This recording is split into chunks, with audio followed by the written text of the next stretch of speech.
देखो क्या पढ़ रहे हैं हम लोग? व्याकरण। क्या पढ़ रहे हैं? व्याकरण। व्याकरण में क्या पढ़ रहे हैं हम लोग? वर्ग।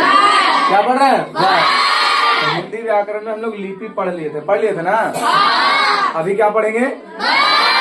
वर्ण पढ़ेंगे। तो वर्ण होता क्या है सबसे पहले समझते हैं। तो देखो एग्जाम्पल में बाबू एक लड़की को कौन बैठल है? बाबू मैया बैठल है। अब मैया बैठल है, मैया की माँ है यहाँ पे। माँ बोल रही है, क्या बोल रही है? कि बेटा पढ़ रही हो। मैया की माँ जो है वो बोल रही है बेटा पढ़ रही हो। तो मेरे पास देखो क्या क्या है? बेटा है, मेरे पास पढ़ है, और मेरे पास रही, और मेरे पास वो है। अगर अलग अलग करें तो बेटा को देखो, बेटा में है क्या क्या? तो बेटा में है बा, अब ए जोड़ देंगे तो हो जाएगा बे, और टा में आ जोड़ देंगे तो हो जाएगा टा, तो हो जाएगा बेटा। पढ़ में देखो, पढ़ में पा में आ है, तना बोलेंगे पा। आ रहा है कि नहीं आ रहा उच्चारण? ढ, अब आ है तो ढ होगा ना।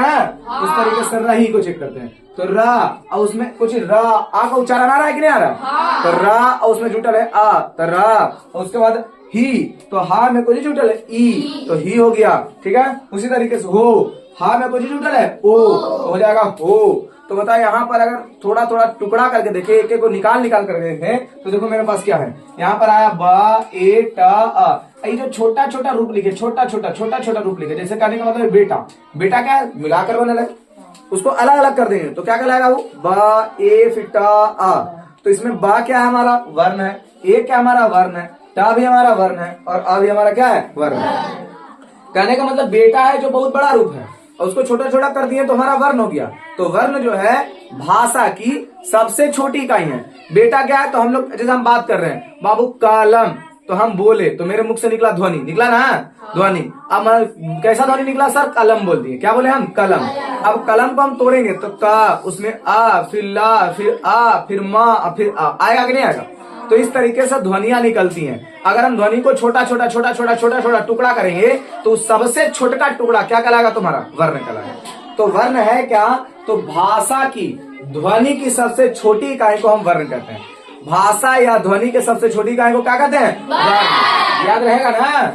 तो वर्ण को ही अक्षर कहा जाता है। जब ध्वनिया को लिखते हैं तो वो कहलाता है वर्ण। जैसे हम ध्वनि को क लिख दिए तो क हुआ, है ना? उस तरीके से। और देखो, जिसे टुकड़ा या खंड या टुकड़ा ना किया जा सके उसे हम वर्ण कहते हैं। जिसको हम तोड़ ना सके उसको कहते हैं वर्ण। अगर हम मान लेते हैं का लिखे तो का को कैसे तोड़ेगा बाबू? लेकिन अगर राम लिख दे तो राम को तोड़ेंगे ना, रा अम्मा में टूट जाएगा, नहीं टूट जाएगा। लेकिन का टूटेगा कहाँ? का नहीं टूटेगा। जिसका खंड या टुकड़ा ना हो उसे हम वर्ण कहते हैं। आगे चलते बुआ, यह भाषा की सबसे छोटी इकाई है। वर्ण जो है भाषा की सबसे छोटी इकाई है। कि अगर मान लेते हैं भाषा कोई बोलना चालू करता है तो सबसे पहले उसको हम कखा गगा सिखाते हैं, तब कलम किताब कॉपी पढ़ने के लिए सिखाते हैं। सबसे पहले वो कखा गगा सीखता है, उसके बाद कलम किताब कॉपी पढ़ने के लिए सीखता है। कि डायरेक्ट वो कलम किताब कॉपी पढ़ने के लिए सीख जाता है? नहीं ना। अगर हम किसी से बात करना चाहें तो सबसे पहले हमको वर्ण की जानकारी लेनी पड़ेगी। वर्ण का जानकारी अच्छे से हो जाएगा तो हम फिर भाषा बना देंगे, उसको जोड़ जोड़ कर बना देंगे ना।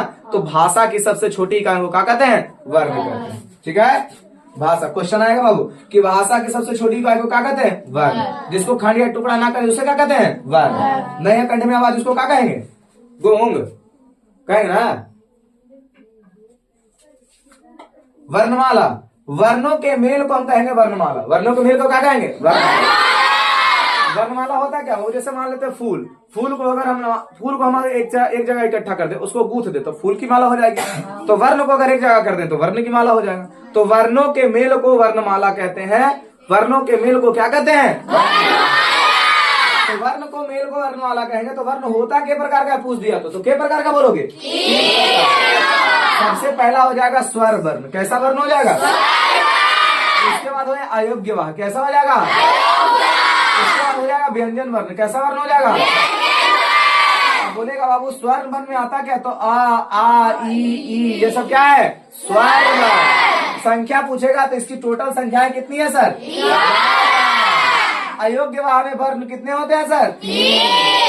आन, फिर देखो चंद्रबिंदु वाला, फिर समझ आ रहा ना। इसके बाद आ गया व्यंजन वर्ण। व्यंजन वर्ण की संख्या है के गो। इसमें आता है ख गा घा, इसमें आता है च छ ज झ, इसमें आता है ट ठ ड ढ। इस तरीके से आता है कि नहीं आता है? अब यही वर्ण को हम अगर सुसज्जित करेंगे तो बहुत सारी चीजें निकलती हैं, जिसमें हम लोग पढ़ेंगे अभी मात्रा। क्या पढ़ेंगे?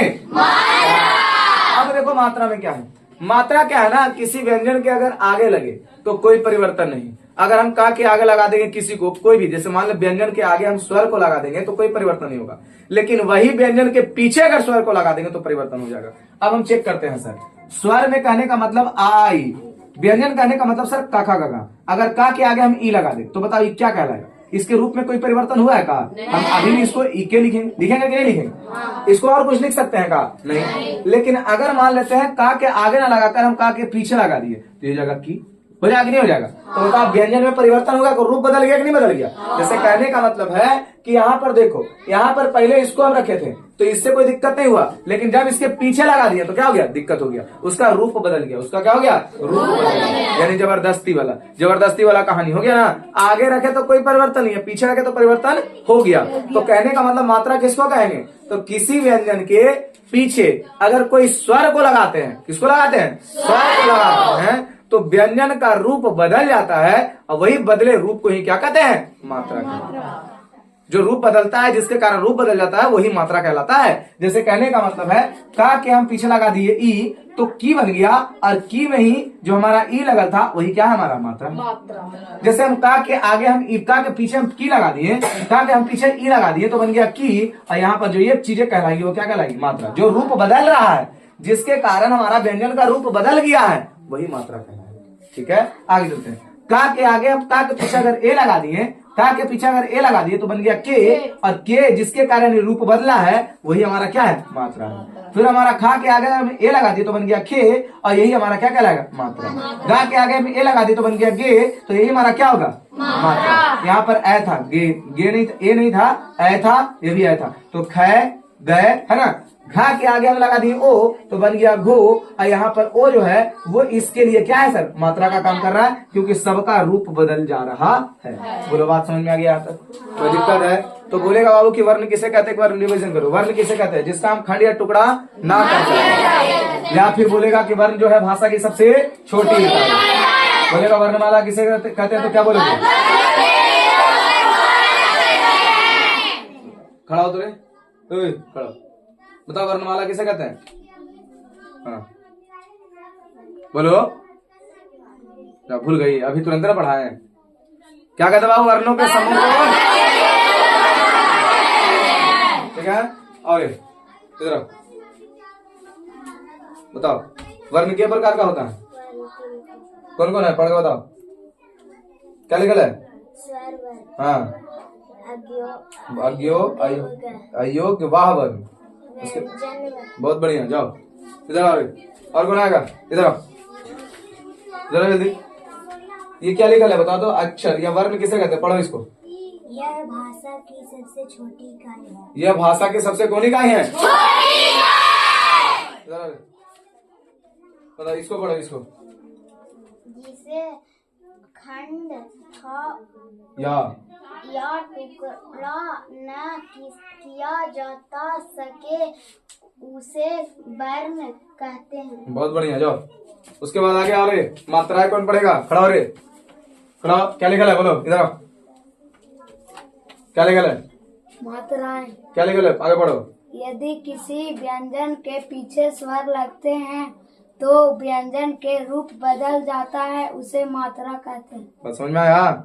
है? का के आगे हम लगा देंगे, का के आगे, जैसे मान लो हम लगा दे हैं, हम लिख दिए खा, कुछ लिख देंगे खा। अब खा के आगे हम लगा देते हैं बाबू आ, जैसे लिख दिए खा, और खा के हम आगे लगा देंगे आ, तो बताओ खा के मान में कोई परिवर्तन होगा? नहीं। अगर हम लगा दिए खा के पीछे लगा दिए, खा के पीछे हम लगा दिए आ, तो क्या लिखाएगा? खा लिखाएगा। तो बदल गया कि नहीं बदल गया? बात समझ में आया ना? चला गया। इधर आओ, बताओ। बोलेगा व्यंजन मन के कितना संख्या होता है? 33। और बोलेगा स्वर मन की संख्या है 11। अयोग्य वाह का गो 3 गो। बोलेगा स्वर मन में कुछ कुछ आता है? व्यंजन मन में कुछ कुछ आता है? जाओ, बहुत बढ़िया। इधर आ रहे गौरी, इधर आओ, बताओ। ई के हम ई लिख दिए, ठीक है, और इसके बगल में लिख दिया का, तो बताओ का के मान में कोई परिवर्तन होगा?